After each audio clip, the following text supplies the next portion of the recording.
Hey there. Today we're diving into the fascinating world of elections, how voting works, different electoral systems, and what representation really means. Exciting stuff, right?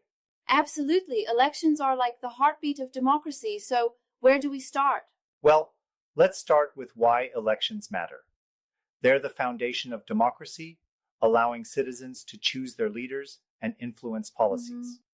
Without them, we wouldn't have a say in how our countries are run. That's so true. And it's interesting how different countries have different election systems, each with its own unique rules and challenges. Exactly. It's like each country has its own flavor of Yeah, democracy. Some use first past the post, others use proportional representation. right. And that affects how votes are counted and how representatives are chosen. Speaking of voting, have you ever wondered who actually gets to vote? Well, yeah. Voting eligibility depends on factors like age, citizenship, and residency. And some countries have automatic voter registration, whereas others require citizens to register manually, right? Exactly. But there are barriers too: voter ID laws, registration deadlines, and even disenfranchisement issues can prevent people from casting their ballots. That's unfortunate. Yeah, it's frustrating when obstacles prevent people from exercising their rights. Now, what about the different types of elections? Oh, there's a whole bunch. We've got general elections for national leaders like presidents and prime ministers, then midterm Right? elections, local elections, and even referendums where citizens vote directly on policies. So, in referendums, people have a direct say on specific issues? Exactly, it's direct democracy in action. Nice. And voting methods vary too, don't they? Yes, definitely. There's in person voting at polling stations. Then we have mail in and absentee voting, letting people submit ballots remotely. Even hmm electronic voting in some places, though that raises security concerns. Right, and I've heard about ranked choice voting too. That's where voters rank candidates in order of preference instead of choosing just one, correct? Exactly. It can lead to more representative outcomes since it considers voters' preferences more comprehensively. Yeah, that's really interesting. Now, you mentioned different electoral systems earlier. How do they impact how votes are counted?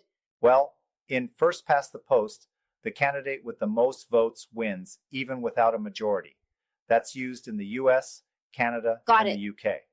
Then there's proportional representation, where seats are distributed based on the percentage of votes each party receives, used in Germany and the Netherlands. And what about runoff elections? Runoff elections happen when no candidate wins a majority. The top two candidates face off in the second round. It's used in France and some US states. Ah, okay. Then there's the Electoral College in the US, which is a bit controversial, isn't it? Yeah, it's a unique system where states are assigned votes based on population. It can lead to situations where the popular vote doesn't match the Electoral College outcome. Exactly. That can be quite contentious. Now let's talk about representation. Who gets elected?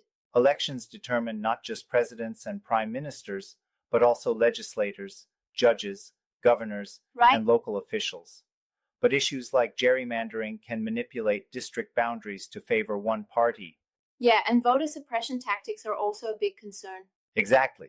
Tactics that prevent or discourage certain groups from voting undermine the democratic process. Absolutely.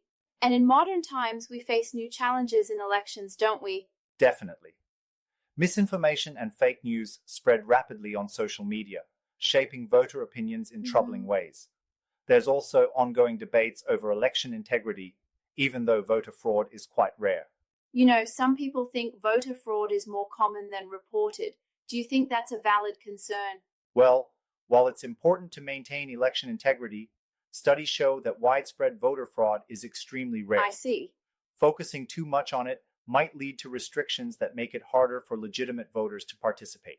But shouldn't we still be cautious to prevent any fraud? Absolutely, security measures are necessary, but they need to be balanced with accessibility. Right? We don't want to disenfranchise voters in an attempt to fix a minimal problem.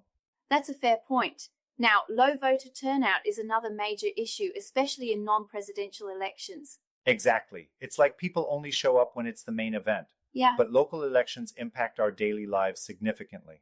maybe if there was more awareness or better civic education, turnout would improve. Definitely. Educating citizens about the importance of all elections could encourage more participation. So ultimately, why are elections so important? Elections ensure that governments are accountable to the people. Exactly. They allow citizens to have a say in policies that affect their lives. A high voter turnout leads to a more representative democracy. So it's crucial for everyone to stay informed and participate in elections. Absolutely. Let's encourage everyone to exercise their right to vote and make their voices heard. Definitely. Well, this has been a great discussion. It really has. Thanks for diving into this topic with me. Anytime, looking forward to our next conversation.